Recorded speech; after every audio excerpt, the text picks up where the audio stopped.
everybody, Smart Paper Stacker here today, and I have got a great video for you coming up. First, let's just take a look at this awesome paper stack. Look at all those Washingtons. I love Federal Reserve notes. These things are just the best, and I hope you're all stacking them up too. And I've actually got a really special topic today, and it has to do with disaster preparedness. So, you guys know last year when the quarantines all started, there was a really critical resource that went in short supply very quickly, and it's something we all rely on every day, and I think you guys know what that is. One of the great things about stacking paper is, you might not know this, but your paper stack can actually substitute for this critical resource when times get tough. So if you thought that your paper stack, all your Washingtons and your Benjamins and all your presidents, if you thought they were just good for buying stuff, well, you're wrong, because in a pinch they can actually sub for this. And that's what I'm going to show you how to do in this video. No, guys, oh my gosh, if you're still watching at this point, I'm sorry. I'm just being silly today. I am still the Smart Silver Stacker, so don't get too freaked out. There won't be any demonstrations of Fiat currency's alternative uses today. As you guys can tell, I'm just in kind of a silly mood. Here, let's make it rain. But it's gonna rain silver quarters.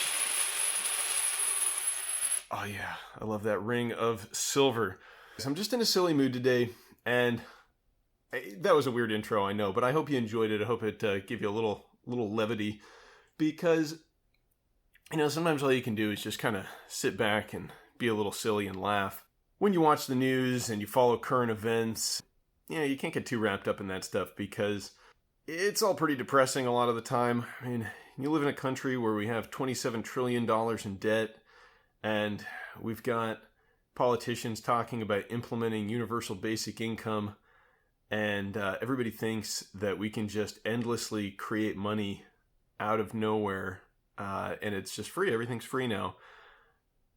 You know, if everything was free, the way that I feel like politicians want to have us believe, why didn't they just start giving away all the free stuff before? You know, if you can give away free stuff and you can just pay for these endless stimulus programs, and you can debase your currency and there are no consequences for that, I just want to know, why didn't we start doing this earlier? Because it seems like if you can just magically create wealth with the stroke of a pen or the stroke of a keyboard, it's awfully selfish to not be doing that. I mean, if that's how economics works, if you can just create money out of nowhere, then you should do it, because we could all use more money, right?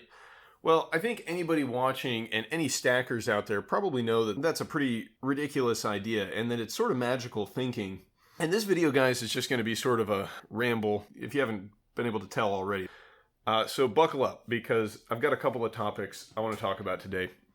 So one of the first ones actually does relate to paper currency here and physical metal and the differences between those two things. Because, you know, these 4 quarters here, that's $1, right? Dollar face value. And this is $1 face value. But they're clearly not the same thing. And the quarters, you know, they're honest money. They actually have intrinsic value. Paper just doesn't. I mean, paper has some value, I guess, although it's mostly valuable when it doesn't have anything on it, so you can use it to write with. So our paper currency even isn't a very good substance to write on, because it's already got all of this ink and these pictures and stuff on it. So most of the inherent value that paper, even though it's a low inherent value anyway, that value that it has is gone with currency.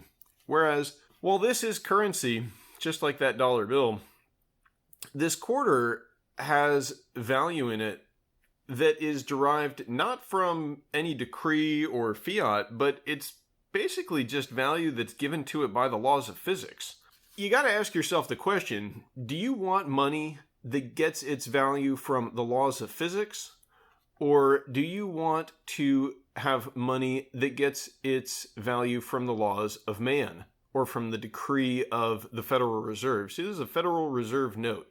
So this is based on the full faith and credit of the United States government and also the Federal Reserve. This it gets its value from the laws of physics. And what I mean by that statement is that this quarter, you can melt it down and you can do amazing things with it. That paper, all you can do is, I guess you can wipe your butt during a pandemic, or you can burn it and get a little bit of energy out of it. But it's really just carbon. That's all this is, carbon, very abundant element. This quarter is silver, which is not so abundant, and actually a pretty useful metal. You can use this quarter to make cell phones, to make electric cars, to make solar panels. You can use it to make antimicrobial water filtration. You can use it to make antimicrobial wound dressings. Silver is inherently antimicrobial. It is the most conductive of all metals for electricity and heat. It's incredibly reflective. It's very ductile and malleable. You can hammer it into extremely thin sheets and foils. You can draw it into wires. You can wrap a motor in silver wire and it will spin.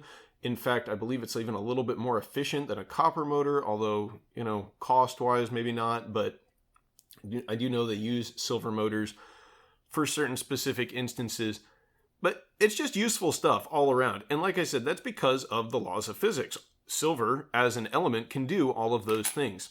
Maybe we should say the laws of chemistry, the laws of physics. Some people call silver God's money. So I think that's all of the same idea. Maybe your terminology might depend on your particular ideology, but it's all the same idea. This stuff is just inherently useful and desirable. It doesn't matter if you have it in the form of a bar or if you have it in the form of a coin.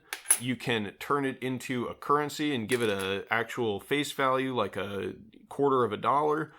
But it has value even just in this form, because you could take this and exchange it for currency anywhere in the world. Anywhere you go, you could take this and you could sell it for the local currency. And then you could spend that money on whatever you wanted. Silver and precious metals, they cross cultures, they cross language barriers. They're just something that humans, I believe, in our subconscious understand to be of value and of money. And I don't know if that's because of something latent in our culture, or if it's hardwired into our genes, if somehow epigenetically we've come to be attracted to metals and precious metals over the years somehow. I don't know, but it definitely is a feature of the human mind, I believe. That's why when you have clad copper currency, there's a reason that they don't just give you a quarter made of copper. Because if you get a quarter today that's a copper clad one, it has nowhere near the metal content, but it looks just like this silver quarter. And of course they do that by taking a copper coin and coating it with nickel. There's a reason they do that, because when people see that silvery color, they think it's one of these. It's like a hack for your currency. If you make it look like silver or gold, people are more likely to associate it with value and wealth. Just like the dollar coins that we mint now, they're gold in color. Those are copper coins. Why do we make them look like gold? Why don't we just make them look like big pennies? And it's because people know that copper is a base metal. When you see a penny, you just inherently think like, oh, okay, that's like the least valuable coin. It's made of copper. And silver also, because of all those properties and its desirability, it makes pretty much the best money I think humans have ever come up with. Gold is too valuable and too useful and too scarce, but silver is just scarce enough that it's very desirable and hard to come by, but not so much that, this quarter is too valuable for day-to-day transactions. Because a quarter, a dime, that amount of silver is just about right for the sort of things that humans need to transact with on a daily basis. And that's why we originally had a bimetallic monetary system in this country. The reason they call this coin constitutional silver is because our original monetary system in the US was based on gold and silver coinage at a fixed rate. Now, I don't know if that's the perfect monetary system, but I would go ahead and venture to guess that it's significantly better than a system that relies entirely on fiat currency. So while it may not have been perfect, I would say it was better than what we currently have. When you have honest money, you don't get as much corruption, you don't get as much government largesse, you don't get as much deficit spending. You just can't, because the money can't be created out of nowhere, and it can't create the kind of economic distortions that you can see when you have a completely fiat make-believe system. This stuff is related to a lot of the issues that we're experiencing right now economically. The fact that these no longer say that they're redeemable in silver. And you guys might remember I made a video a couple weeks ago called The Real Squeeze Will Be in Physical Silver, and I kind of compared the differences between paper representations of silver and the physical silver itself. And that got me thinking, these dollar bills, I don't have one here with me, but these used to actually say they were redeemable in silver. They were called silver certificates. And it used to be that if you took $1 to the bank, you could exchange it for a silver dollar if you wanted to. But, you know, the people who were holding those silver certificates, they just got the rules changed on them. There was a time in the 60s when the government just said, well, we're not going to redeem those silver certificates for silver anymore. You can just spend them for their $1 face value. And then they started to debase the currency. So, you know, when you're holding on to paper silver, I think it's just important to remember that you really want to get your hands on the physical stuff. Get yourself some silver quarters, some silver dimes. You're holding an SLV ETF and you don't have any kind of a core physical position, I would feel pretty uncomfortable being in that situation at this point in the game. And of course, you guys know this isn't financial advice. I'm not telling you to go out and go all in on silver or anything like that. You got to do your own due diligence and your own research. Like I said, this is just kind of a rambling video. I'm just kind of giving you some thoughts I've had recently on the subject. You know, with the amount of uncertainty out there in the world right now, I just feel more comfortable holding something like this than like this. Yeah, with everything we've got going on right now, with a record debt, with new stimulus coming out, with big banks being forced to pay fines for rigging the financial markets, with the ongoing health crisis that we haven't really recovered from yet, with stuff like the Texas storm. I mean, you see these people are out there out of power. Seemingly the authorities were somewhat unprepared for that event. It goes to show you how fragile our current system is and how fragile our grid is and all of the things that we take for granted in our daily lives, how they can just poof, go away in the blink of an eye. And you know, one thing that might go poof in the blink of an eye is people's willingness to accept these in exchange for their goods and services. Now, I mean, I know that's kind of an outlier event, but if we do experience some kind of crazy hyperinflation or debasement of our currency, you know, it may get to the point where these are just not worth the paper they're written on.